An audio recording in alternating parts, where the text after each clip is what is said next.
Terima kasih pemirsa, Anda masih bersama kami dalam e-learning plus, dan juga terima kasih kepada teman-teman mahasiswa dari Fakultas Ekonomi Manajemen Universitas Muhammadiyah Aceh.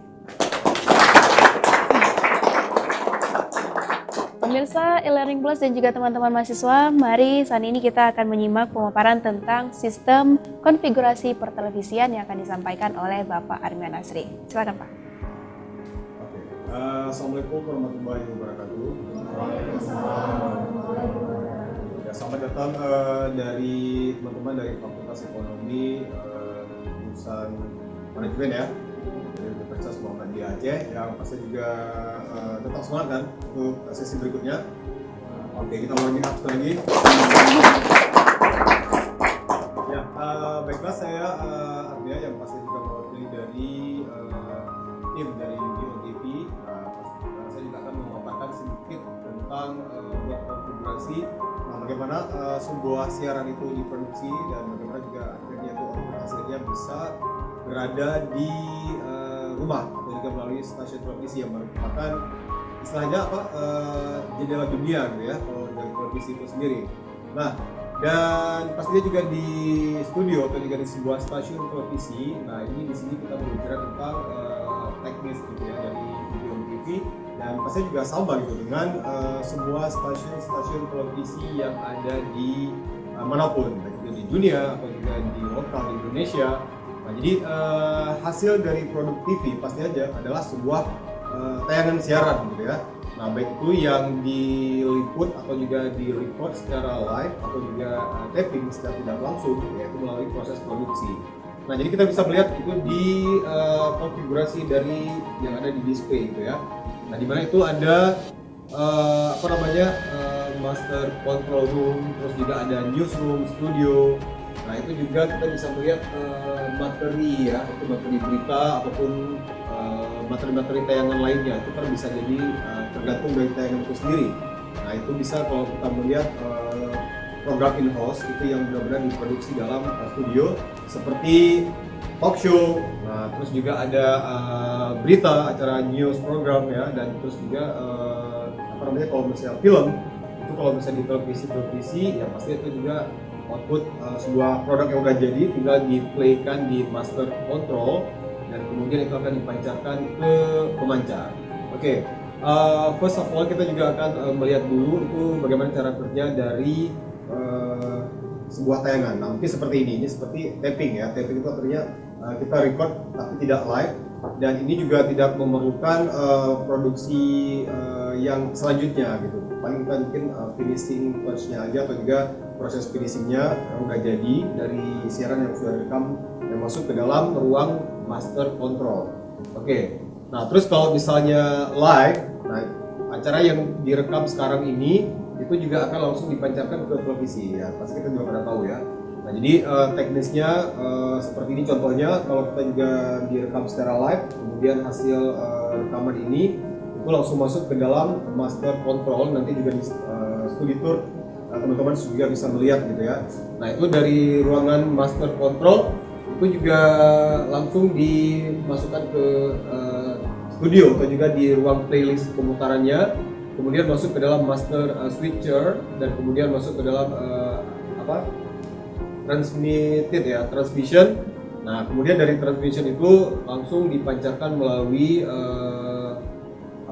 pemancar yang menerima siaran kita. Nah, itu yang tentunya juga mungkin kalau teman-teman juga melihat kalau di kawasan Matai itu banyak sekali tiang transmisi ya, pemancar dari TV-TV swasta yang ada di Indonesia.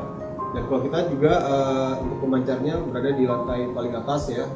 Nah, itu juga akan dipancarkan dari pemancar tersebut atau juga menara antena, dan data juga akan ditangkap ke rumah-rumah atau juga ke televisi gitu. Atau juga mungkin kalau misalnya dalam bentuk streaming, kita juga bisa melihat dari live streaming dan hasil dari acara-acara yang tentunya juga sudah dikemas dan dipersiapkan dari tim Video TV. Nah, mungkin secara generalnya mungkin seperti itu ya, proses bagaimana siaran itu bisa ada, proses menciptakan atau juga memprint sebuah siaran.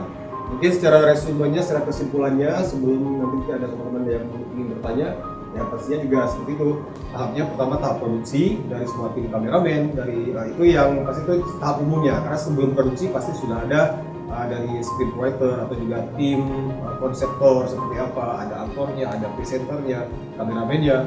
Oke, dan kemudian itu dari sudah berkonsep diproduksi melalui seperti ini, dan kemudian juga masuk ke dalam tahap editor kalau memang ada acara yang membutuhkan mostly-nya atau juga tahap khusus untuk editor, kemudian dimasukkan ke dalam ruang master control untuk disiarkan, dan kemudian dipancarkan ke antena dan bisa dinikmati sama semua orang di rumah dan juga para pemirsa atau juga para audiens penonton dari UBO TV melalui televisi. Mungkin itu aja penjelasan singkat. Mungkin kalau ada pertanyaan satu atau dua ya, itu juga bisa langsung ditanyakan tentang teknik atau juga mungkin tentang televisi secara umum.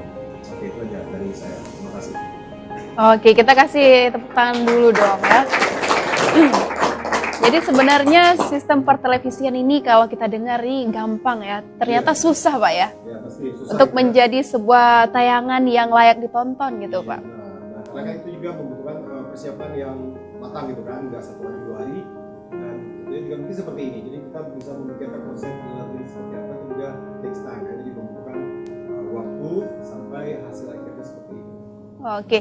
Jadi teman-teman mahasiswa ada yang ingin bertanya, mungkin kurang paham bagaimana sistem pertelevisian kok bisa sih gitu, bagaimana caranya gitu. Ada yang ingin bertanya? Silahkan. Oke, silahkan kakak. Kasih mikrofonnya.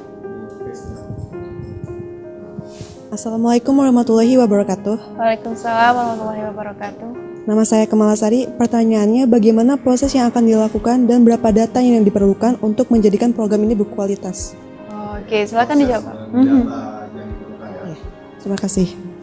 Ya, maaf, namanya siapa tadi? Kemala ya? Oke, pertanyaan bagus. Ya, sekaligus pertanyaan ada untuk Kemala yang Nah, jadi kalau dalam produksi atau juga dalam dunia broadcasting atau juga pertelevisian itu pertanyaannya tadi berapa data ya yang diperoleh dan Berapa banyak data yang harus dikumpulkan untuk menjadi sebuah tayangan itu Pak? Iya. Dan tentu juga mungkin kalau kita mengkreat sebuah program, depend on satu dia tergantung dalam program apa. Misalnya sebuah program talk show ya, mungkin ini cuma sebagai visualnya aja. Program talk show untuk khususnya mahasiswa, misalnya acaranya mahasiswa bicara terakhir. Nah, jadi sudah ada sebuah judul besarnya, dan kemudian mungkin yang perlu kita lakukan pendataan lebih ulang, itu sama juga sebuah orang membuat research juga, ya. Mungkin sama juga orang seperti membuat kue atau apapun produknya. Ya, pasti kita juga harus mendata dulu backgroundnya. Oke, ini targetnya mahasiswa, ya. Kemudian mahasiswa bicara, nah dari kemudian kita membentuk tujuannya acaranya seperti apa, berarti audiens kita untuk para mahasiswa dong ya. Nah, kemudian kita juga mengkonsepkan, membatasi lagi kisi-kisi apa atau juga materi-materi apa gitu yang cocok untuk acara ini ya. Misalnya contohnya seperti saya bilang tadi, acara mahasiswa bicara, nah itu bisa jadi dari opini para mahasiswa tentang hot isu atau juga apa yang terjadi sekarang ini di masyarakat gitu. Nah, as you know, kalau mahasiswa itu sebagai kalau bahasanya penyampaian atau juga pengantar aspirasi dari masyarakat juga kan gitu. Nah, itu dari mahasiswa gitu. Nah, mungkin dari para mediator antara mahasiswa dengan masyarakat, nah mungkin kita bisa masukkan di acara tersebut gitu.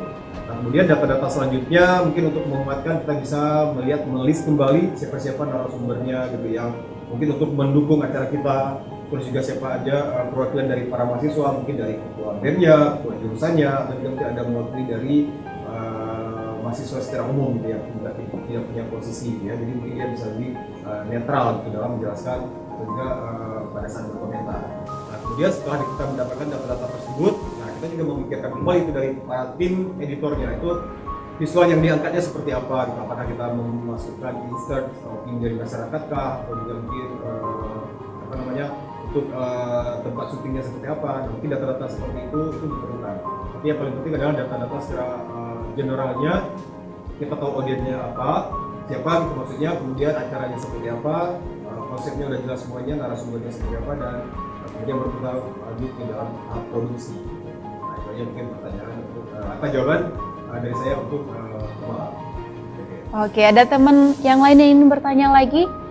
Nah, mungkin ada satu lagi gitu ya, dari teman-teman mahasiswa. Masih penasaran gitu, bagaimana? Yang tadi sudah bertanya tentang berapa banyak data gitu ya. Kalau kita lihat itu untuk menjadi sebuah siaran itu perlu banyak sekali harus dikumpulkan gitu Pak ya, harus memfilter ya berbagai macam informasi seperti itu. Ada yang ya, tidak ada lagi Pak. Oke, terima kasih kita ucapkan kepada Bapak Armian Nasri dan juga Bapak dosen kita Bapak Said Firdaus yang telah memaparkan banyak sekali hal tentang manajemen by exception tadi ya. Teman-teman mahasiswa, nanti kita akan diajak untuk mengunjungi setiap divisi dari Studio Beyond TV. Semoga nantinya apapun yang kita belajar hari ini, kita menjadi sebuah wawasan yang baru dan juga pengalaman yang baru. Dan nanti teman-teman mahasiswa ini akan dipandu oleh tim dari Beyond TV dan kalian juga bisa bertanya lebih banyak ya tentang pertelevisian pastinya. Oke, saya Rizkan Syaira harus pamit undur diri dari hadapan pemirsa semuanya. Akhir kata, wassalamualaikum warahmatullahi wabarakatuh. Waalaikumsalam.